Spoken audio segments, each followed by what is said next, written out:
dive into this. Okay. I want to stand back from this and make the point that once upon a time, you remember in Kevin's final year in Golden State, do you remember what happened in a game against the Clippers at what was then called Staples Center when Kevin and Draymond were sitting close to each other? I guess they were next to each other on the bench. Oh. And they got mad at each other, and widely reportedly, Draymond called Kevin the B word on the bench. Well, you got to give the context of what happened, Skip. It was late in the ball game, and Draymond got a rebound. KD was clapping, give me the ball. He was.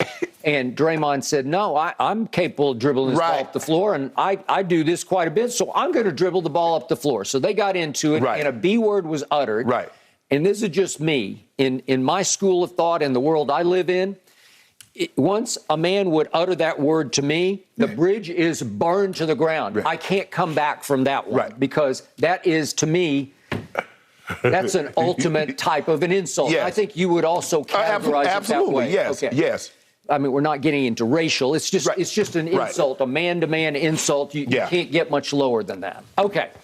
So given that, I thought that was the point of no return for Kevin Durant returning to Golden State. I think it started there. We can go into all what the GM said about him, and lots of things were going on. And I think there was an unhealthy rivalry with Steph going back and forth. Is he getting all the idolatry and all the attention and all the acclaim, and I'm getting none over here, and I'm back-to-back finals MVP? All that was operating. But all of a sudden, I look up at last summer's Olympics, and what? Draymond and KD have rebonded. And they are bros again. They have hugged it out, and they are now best bros. They're inseparable at the Olympics. And I'm thinking, how did that happen? How did Kevin forgive and forget to that extent that they're not just friendly, they look like besties, like best friends, right? And then they win the gold medal, and I can make a case that Kevin helped Draymond win a gold medal because it was more Kevin than Draymond. And in the end, I look up, and here comes Draymond's, I think it might have been his first podcast. I don't know. It was soon after the Olympics. And his initial guest was Kevin Durant. So he's giving in all the way. And they sit there and yuck it up together and talk about how that was all media fabrication and exaggeration. We never fell apart. We love each other. Okay, so I want to remind Kevin, if he's watching right now, that some people call Draymond the head of Golden State Snake.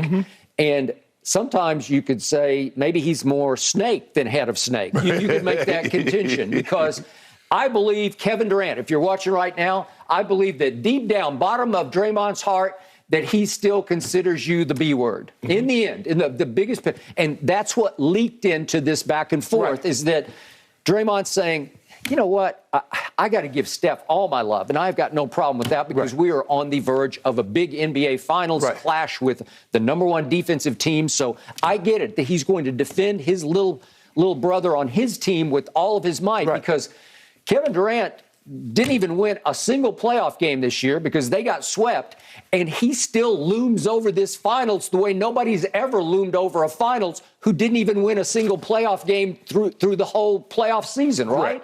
Because everybody knows it's Kevin. And it's up to Steph now. And we're going to talk about this in a few minutes. He's favored to win the MVP. And so he should. He should go ahead. And again, if they win, he should win the MVP, and it would be his first. And it would help eliminate the ghost of Kevin Durant to some extent. Maybe wipe it completely off the map.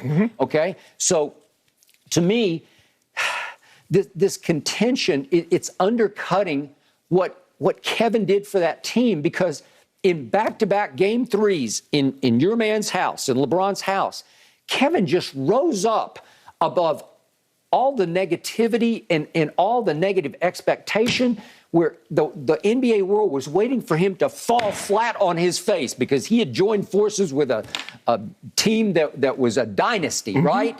And he had left poor little Russ back in Oklahoma City. And what did he do in those two games? He was just spectacular. And I'm talking about making big shots, big moments. Well, who could ever forget the three that he shot right in LeBron's grill, the pull-up three? It was a game changer. He also made a shot on the baseline, a jump shot that was a game changer because these are tight games that he took over. So I don't know how you can begin to discredit You don't even need to bring Kevin into this. You can try to defend Steph. But that's what he did. But Skip, because in his defense of Steph, he's saying Kevin Durant absolutely deserved to win Finals MVP. Skip, this is what Ty Lue said. He said, and he said, Steph is the head of the snake in 2017 and 2018. We blitzed him. We blitzed him, meaning Steph Curry, with Kevin Durant and Klay Thompson on the floor. That's how dangerous we think he is. Ty Lue, I know how you feel about Ty Lue coaching prowess. He said we blitzed Steph Curry even though they had Kevin Durant and Klay Thompson on the court. That's how dangerous we feel that he is. That's what an opposing coach said. So Draymond Green is not making this up because that's what the coach said. Yeah, the coach said that after a game against Golden State, and the coach has to coach against Golden State. So I think he was making nice to Steph because he's got to continue to coach against him. I don't think Ty Lue doesn't strike me as a guy like that. Ty Lue going to say exactly how he feels, exactly what's on his mind. Skip, but like I said, I don't believe Draymond was praising Steph and putting KD down. I don't believe that's what happened. But that's how Kevin Durant took it. And Skip, at the end of the day, that's really only who it matters to, me. How did I perceive it? Yep. What you meant and how you meant it. How did I take it? Okay. And I've said to you many, many times, Kevin Durant is simply the thinnest-skinned superstar I have ever closely observed. Right. So I got that. But in this case, he deserved to fire back and stand up to Draymond, his best friend, for taking this shot at him. And they kept saying champ, champ and brethren, and they're making as nice as they can make, but you can just feel the tension between the lines, right? But Skip, I'm trying to wrap my mind around and comprehend. Where was the slight? He said he deserved it. He said KD is great. He did say Kevin Durant was absolutely incredible in those finals games. 35, 8, and 5, 29, 11, and 8. Mm-hmm. I mean, you can't take that away. Right. You can't take away those two game threes. That's basically what Kevin Durant's 2018 was basically what LeBron did with the Heat.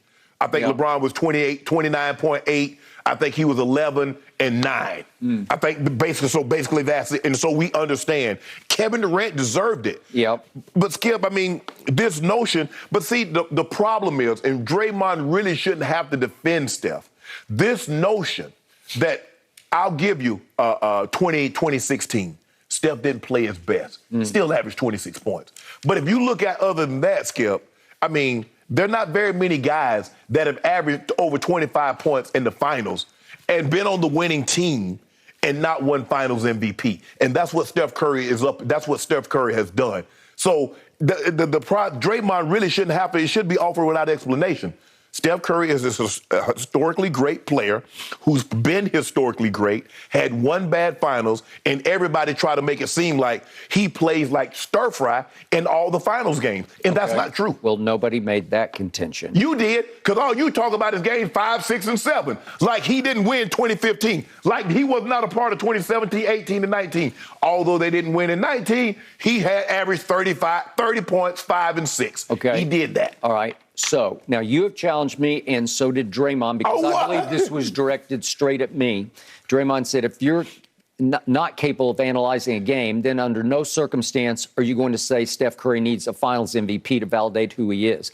Meaning, he said, if you're capable of analyzing a game, and then the next quote was to our man Colin Cowherd, if you don't understand basketball, which most people don't in your space, then you're going to say he needs an MVP to validate what he hasn't done in the past. Well, I challenge Draymond to come on my podcast anytime, and I'll debate basketball for 2 hours straight with him if he wants to, because I'm ready to go, because I do understand basketball, and I do know what Steph Curry did not do in 2 finals, not just one, in 2 finals.